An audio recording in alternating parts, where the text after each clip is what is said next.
So, the long-anticipated DLC is still not out yet, and since the reaction from so many of you for my first castle video has been tremendous, I decided to get the second video out as soon as I could.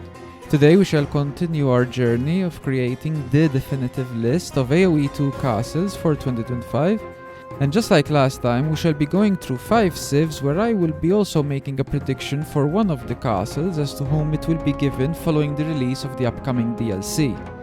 Let's wallow.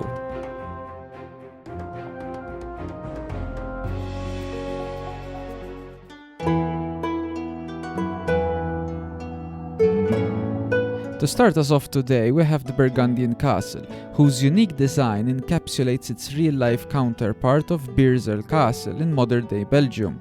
Constructed in the first half of the 1300s on a strategically important route, the castle boasts an impressive moat that derives its water from nearby rivers and streams.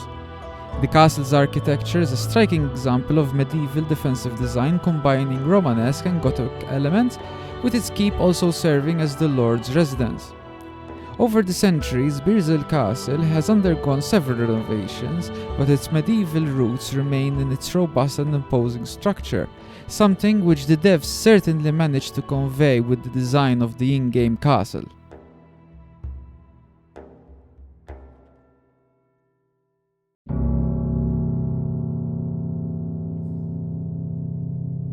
The Polish castle is clearly derived by the Burgundian castle found in the south of Poland just west of Krakow. Built in the 14th century by King Casimir III to consolidate the region of Silesia against the Bohemians and the Teutons, among other threats, its thick stone walls and impressive towers still stand proud despite the many tribulations the region suffered over the centuries. I'm honestly impressed at how the devs managed to recreate Burgundian Castle in the game, and it stands out as one of the most faithful representations of any castles we have in Aoe2.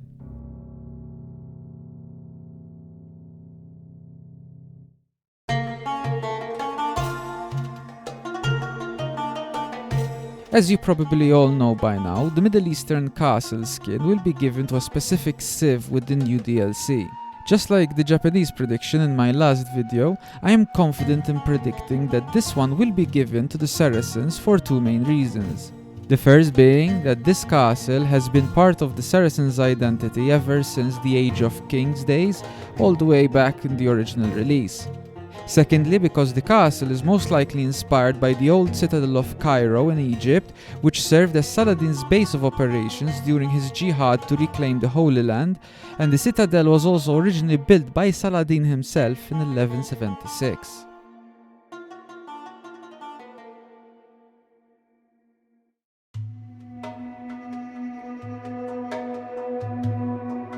The Armenian castle is one of my favorite in-game castles for its formidable medieval aesthetic, and its real-life counterpart is even more impressive.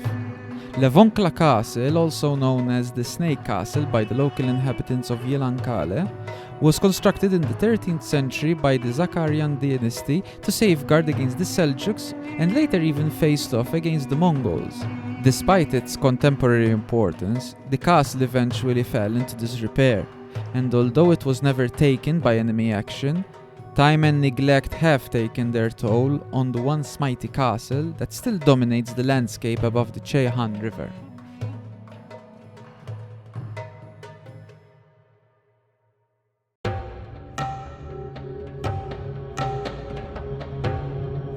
The Hindustani castle is one of those amazing amalgams that the game's devs are so good at producing. As you can see here, the castle incorporates distinct features from at least 5 important Delhi landmarks. Fort Ilarai Pitora, which was Delhi's first fortress and built around 1150 by King Anangpal. Fort Tula Abad, built by Sultan Ghiyas-ud-Din Tula in 1321. Fort Siri, constructed in 1303 by Sultan Alauddin Khilji. Fort Shah Jahanabad, aka the Red Fort, completed in 1648 by the Mughal Emperor Shah Jahan. And the Puran Ila Mosque, built in 1553 during the reign of Emperor Humayun.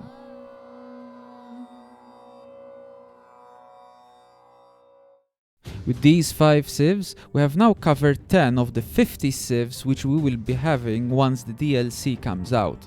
For those of you still here, I would like to thank you for watching and ask you to help feed the mysterious algorithm by pressing the like and subscribe buttons so this video can reach other Age fans just like you. For as soon as the DLC comes out, we shall immediately delve into the new castles and their real-life counterparts, as well as seeing if I got my predictions for the Japanese and the Saracen castles correct. But goodbye for now, and thank you for watching.